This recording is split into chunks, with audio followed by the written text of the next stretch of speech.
All right, welcome to another one from the Outdoor Analyst. I've got a super fun one for you today. But before we dive in, hey, if you wouldn't mind hitting that subscribe button, about 9 out of 10 people don't, and I would honestly appreciate it. Just take a second, click it, hit the like button too. That really does help move, honestly, just helps my channel out quite a bit, and I would really appreciate it. All right, and I do have some links down below. They help the channel out too, so I can ship knives back and forth, which really helps.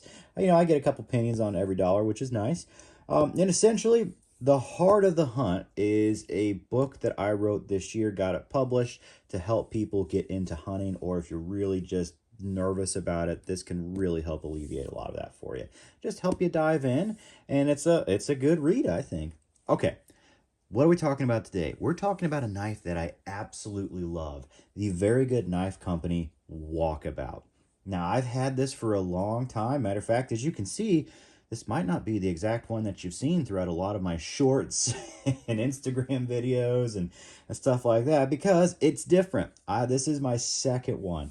Why do I have two? Well, I actually just traded the last Huntsman Outdoors because he really likes 80 CRV2. He had a Walkabout back in the day, and he ended up, I think, giving it to somebody, and he really missed that knife, and he hit me up. He's like, hey, you still have that 80 CRV2 one? I was like, absolutely.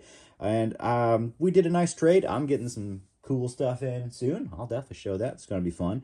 But this is a Walkabout in Nitro V. And I also had Jacob over at Very Good Knife Company has to make me a saddle loop for this, which is really cool.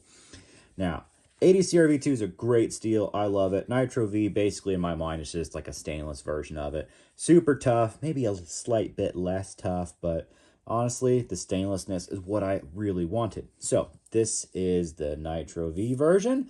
The only major difference is my other one had bead blasted handle scales, so it was a little grippier than this one. So, I do miss that a little bit. I like how he does all of his new ones with that bead blasting. This is a little slicker, so I actually kind of keep wax on it because I feel like I honestly get maybe a little better grip with the wax. But what is the Walkabout? This is a 6-inch blade of 3/16 Nitro V total on here. We'll pull out the trusty tape measure here. This thing's about 11 inches long. Well, I guess I should get it on camera so everybody can see that. About 11 inches long, and it is a nice tall blade. Look at that, little over 1.5 inches. It is a fantastically tall blade in a saber grind. What does that mean? That means this gets down to a wicked thin edge. Now, it's not like the thinnest of the thin, but the relief edge, the relief grind that Jacob does there is absolutely incredible. Just incredible. And the fit and finish, just nuts. Look at that plunge grind. Just look at that. Just perfection. Perfection on the handle scales all the way around. It's just beautiful. And this is just a darn good looking knife. Man, I love it. He chamfers it so well. It's just great. Black micarta on here. Man, great look, great feel. Feels really ergonomic because it's thin up here, gets thicker as you go in the back. And if you do flat scales like this and you contour them just right, so you have a flat, really nice contour, a flat, a really nice contour, you can get away with flat scales and it absolutely molds to your hand. It is the specialty way that Very Good Knife Company does it. And honestly, it's old school and it works. It works if you do it correctly and you have the absolute right angles that fit your average human hand. I have large to XL size hands, so you can see this, I have tons of space on. You got 2X meat pulls, it'll fit you. And because of how it's tapered, this will fit smaller hands as well, just fine. So I love how I did this. The balance of this knife is also incredible. If you're doing, you're doing kitchen tasks, fantastic. It's thin enough to absolutely get nice and thin slices on stuff without chunking it out or wedging it out technically. Now, you do have a wedge up top, so, you can't completely win at everything, but generally by the time you're getting through stuff, when it comes to food prep, it's not a big deal. When it comes to fire prep, I love this knife. It is a beastly workhorse, and that's why honestly I haven't done a review on this for so long, because I've loved it. I just keep on using it. And that's something you might notice. Like, the longer I have knives in, unless I'm on a timeline, then I'll over hyper use them. Like, I'll just go nuts and have excuses to get extra bonfires and cooking with them. And I will. I absolutely will. But, I've had this for the year, basically. And it has been a beautiful addition. I've got a big family gathering happening. We're going to be outdoors the entire day, cooking, having fun, probably doing a little squirreling. And yeah, this is going to be main belt knife for it.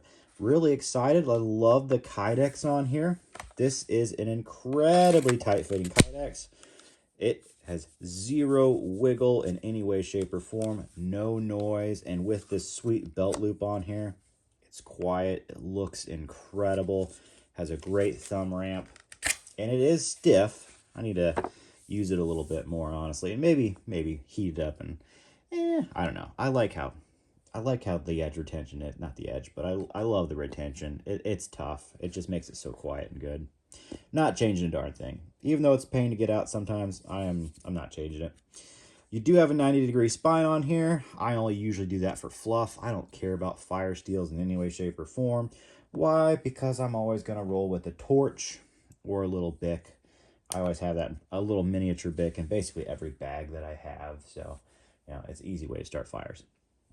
And you need that where I'm at, because everything's wet. Starting a fire with a fire steel where I'm at sucks. It doesn't matter what season you're in, even if it's summer. If it's summer, everything's freaking humid and moist.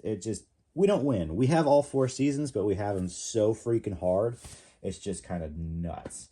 Now, I probably should have brought out more knives for a comparison here. And that's what I am going to do. I'm going to grab this one. This is another camp knife that I absolutely love. This is the Lycian Bush Dog. It's a beautiful knife. I think it has a slightly shorter blade. Oh, actually, no, we're about the same. Just about 6 inches. It is a hair shorter. I thought it was. That was like 5 and, like 8/10 or something. It's a little bit shorter on the blade there. Just a wee bit. About the same thickness on the spine. This is more of your kind of hybrid Coke bottle that Lycian does. And it is very, very comfortable. If I have to be honest with you, when it comes to a hammer grip for like feather sticking, this is a little more comfy. When it comes to kind of chopping and maybe even I don't know, they're comfortable in their own way. I'm not really going to compare them. Yeah, if you know this style, you know it's excellent. If you know this style, you know it's excellent. They just do the same thing in different ways. Yeah, they're good. They're really, really good. But that's a fun comparison. Another custom maker out there that does an awesome camp knife. Love the Lycian. That's for darn sure. Here's a Stoner MS5, an AEBL, another fantastic sheath, and a fantastic knife. Now, I've kind of considered this more of a field knife than a camp knife, but they absolutely kind of fill the same role. Pardon. This one has a little thicker handle on it, a little bit longer, but because it's kind of bird beaked back here, you honestly have about the same handle length. Actually, you have a little bit more with the Work Tough gear to actually handle. So if you have bigger hands, the Work Tough, oh my gosh, I said Work Tough. Goodness gracious. The very good knife company, Walkabout, will do better. As you can tell, I need more coffee this morning, that's for sure. Still love this knife, but it's a good comparison. Size-wise, both excellent. Pretty much everything I show as a comparison knife is excellent, and I love it in its own way. If they're around for a reason, and they get used for specific reasons, which I absolutely love. So, the Walkabout, if you have a chance and you're looking for a custom knife that honestly won't break the bank, very good knife company. He does stuff for working people. Like, I feel like that's what his knives are for. This is a working man's knife. It is beautiful. It is simple, done to perfection. And that's what I think that's what you get with a very good knife company. It's the absolute pinnacle of perfection for simple designs. And he puts so much time and effort into these things. Like, I love being able to watch him grind on his YouTube channel, because you can just see how good he is. Like, these are perfect. They're better than any machine can do. This man is he is his own version of a machine. He's an excellent grinder. And he just puts his heart into these things. Oh, fantastic. All right. Hope this was fun. Hope you got to see a little bit about this knife, some comparisons size-wise. It's an excellent camp knife. It really is. It's also something I just use around the property all the time. I love just putting it on the belt. It can take care of pretty much any situation for the property and the farm for me. It's great. It really is great. And I like the Nitro V version just because I do a lot of food prep with the family, especially for camping. And I really do like that. That's really the only reason I got it, was for food prep over the 80 CRV2. That was it. It does handle the weather a little better around here, but I never really had that much of an issue with carbon steels because I take care of them. It's just food prep, to be honest with you. So that's the Walkabout. I think if you need a good camp knife and you want a custom camp knife that is just absolute top-notch perfection, yeah, give this thing a look. Check her out. It is fantastic. And if it's not on Very Good Knife Company's website, you can custom order these. And you're not going to get, extra price gouging for it, but he'll make them for you, which is great. He adds them to his runs. You're not generally going to wait 6 months. The only time I think there's a wait is when there's like, Georgia Bushcraft or Blade Show or something that he's going to. That's like every custom maker out there. They could take about 2 weeks off just to make knives for the show, and then they get back to the normal schedule. So keep that in mind. If it's not there, you can still get it. Just shoot them an email. They're awesome to deal with. Jacob's great. His wife is also working with them. They're great. Super fast on communication. Or hit them up on Instagram or Facebook. They're all there. And I think even YouTube, you can do that too. So, all right. I will catch y'all on the next one.